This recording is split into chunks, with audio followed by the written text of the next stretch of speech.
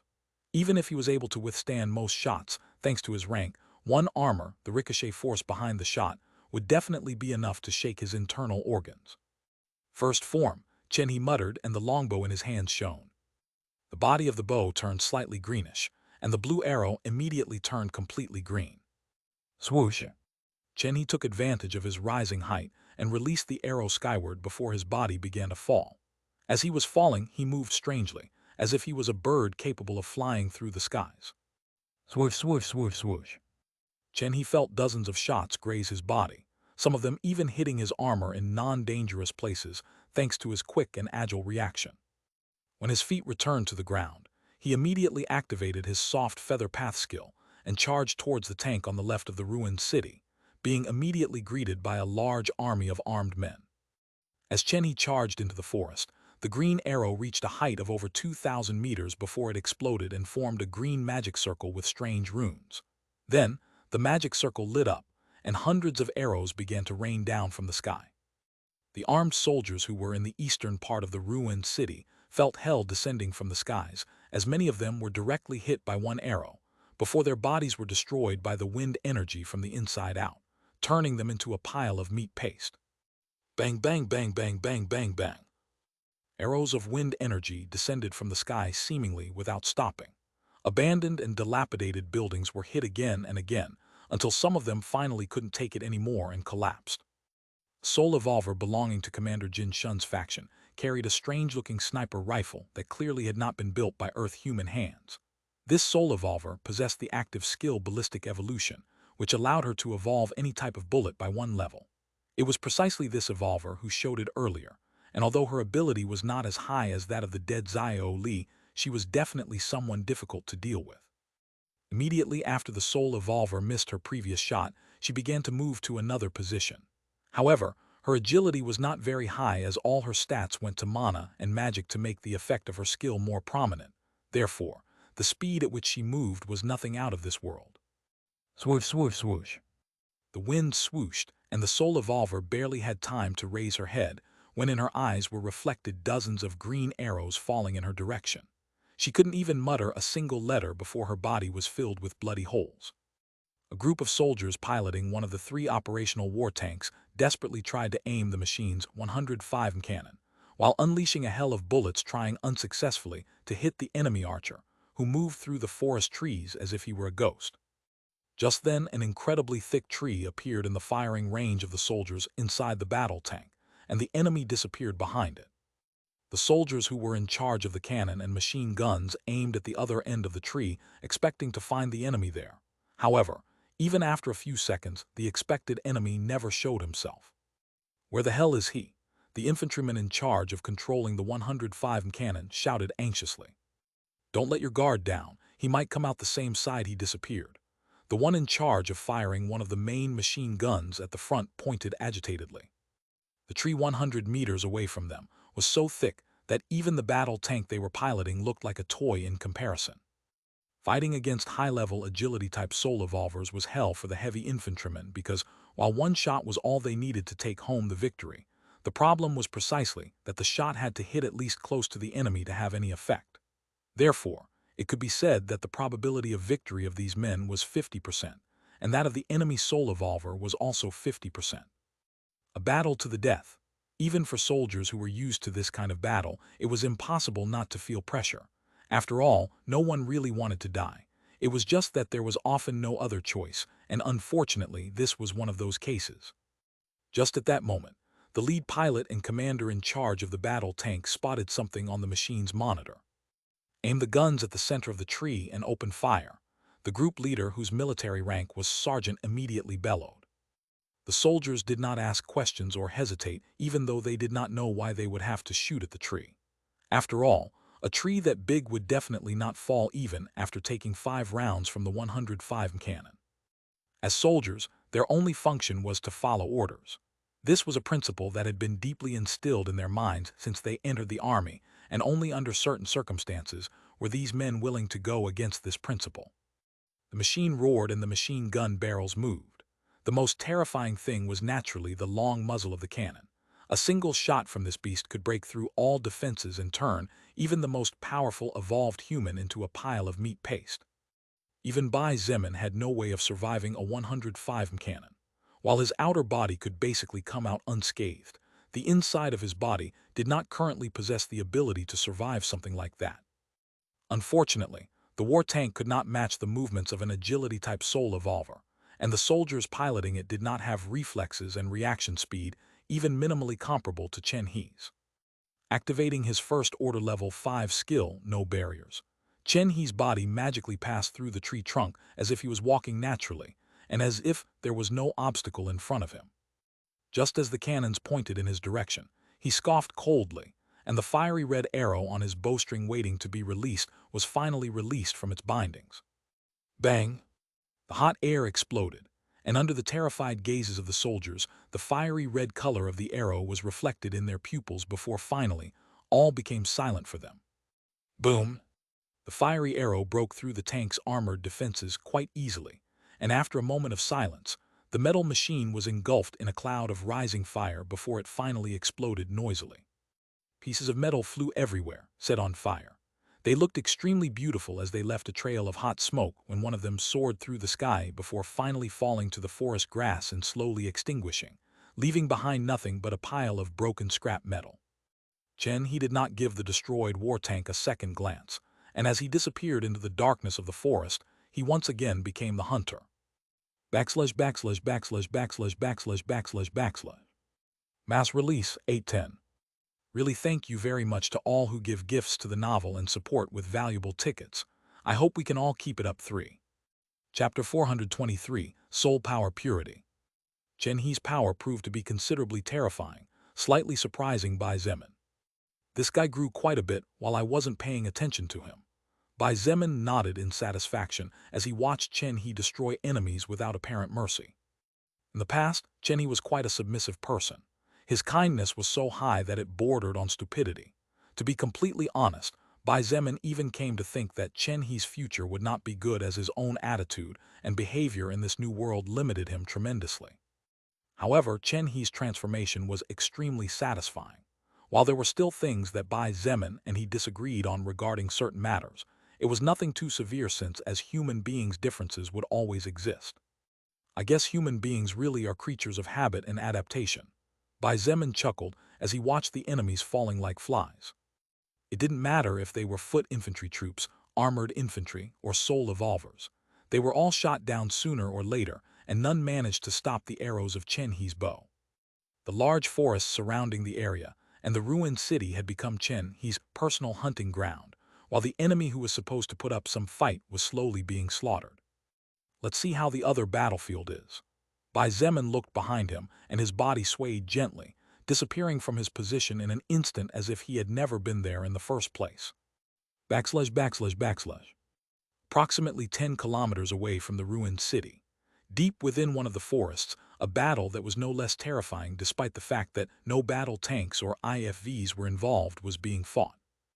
Jade, wearing heavy plate armor and carrying a giant two-handed mace, looked extremely brave.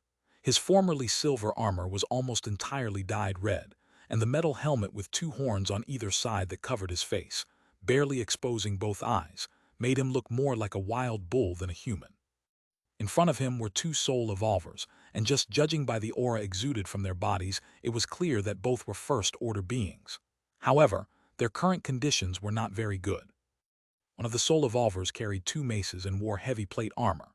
However, his face was as pale as a sheet, and the two maces were covered with cracks all over. Most frightening was that on the left side of the abdomen and just below the ribs, it could be seen that not only was a large piece of armor missing, but the flesh had been forcibly torn off by something. Blood was dripping nonstop, and although the cells were constantly writhing, it was clear that the wound would not heal anytime soon. The other soul evolver was a woman. Her body was seductive, and her face was beautiful like most first-order existences. Unlike the first, this female soul evolver carried a normal-looking sword in her left hand and wore leather armor that fit her body perfectly. This woman previously carried a shield in her right hand. Unfortunately, half of her arm was nowhere to be seen at the moment, and all that was there was a large, nasty piece of bleeding flesh. "You guys are really level 29 and level 30, Jade asked with slight scorn in his heavy voice. As he looked at his enemies, he said doubtfully, "My level is barely 26 and I just broke not long ago, but you can't even take a single hit." At first, when these two first-order soul evolvers appeared before him, Jade was prepared for a fierce confrontation. However, little did he expect that 3 swings of his giant mace would be enough to leave the enemy in such a miserable state. Even the swordswoman was not very fast. While it was true that Jade was under the effect of the active skill lightning movement, his agility was only 90 points, quite miserable considering his level. As if that wasn't enough, the weight of his armor and mace caused his movement speed to drop tremendously, so logically speaking the swordswoman should be able to overwhelm him in terms of movement speed. But nothing could be more far from the truth. The two soul evolvers belonging to Baquin camp did not respond to Jade's question, as they were not only fighting against the pain of their bodies, but were also trying to forcibly suppress the shock they felt in their hearts. The names of these two soul evolvers were Hao Zheng for the male and Yi Jiao for the female. Both of them held quite prominent positions within Mayor Bai Yang's faction, and there were very few in the entire Baquin camp able to stand against them. Definitely no more than 10 existences among more than 20,000 survivors in total. Hao Zheng and Yi Jiao were very proud and had great confidence in their strength. Such confidence grew when they both broke through the threshold and became first-order existences. After acquiring their jobs, they both understood how great and immense the difference between an unclassified existence and a first-order existence was. In addition, as more and more soul power was needed to level up, the difference in power between one level and the other only grew. However, the man in front of them proved to be an extremely strange anomaly. Hao Zheng and Yi Jiao could feel that the soul power of the man in front of them was definitely less than theirs. However, when the battle began, both of them did nothing but take a beating. How is this possible? Yi Jiao seemed to not feel the pain of her missing arm, as the shock in her heart was stronger at this moment. Jade lifted his 2-meter mace and placed it on his right shoulder as he muttered, "I guess the leader's words are really true after all. The purity of my soul power really is higher than average after defeating several creatures of a higher level than mine." So far, Jade had followed the advice Bai Zemin had given everyone, and had mainly focused on defeating creatures above his level. This was very dangerous to do, as the greater amount of soul power an enemy had usually meant greater danger when fighting if the difference was too big. Therefore, very few did this, and generally, everyone preferred to hunt huge numbers of zombies to level up. The number of zombies that could be found in abandoned villages or small towns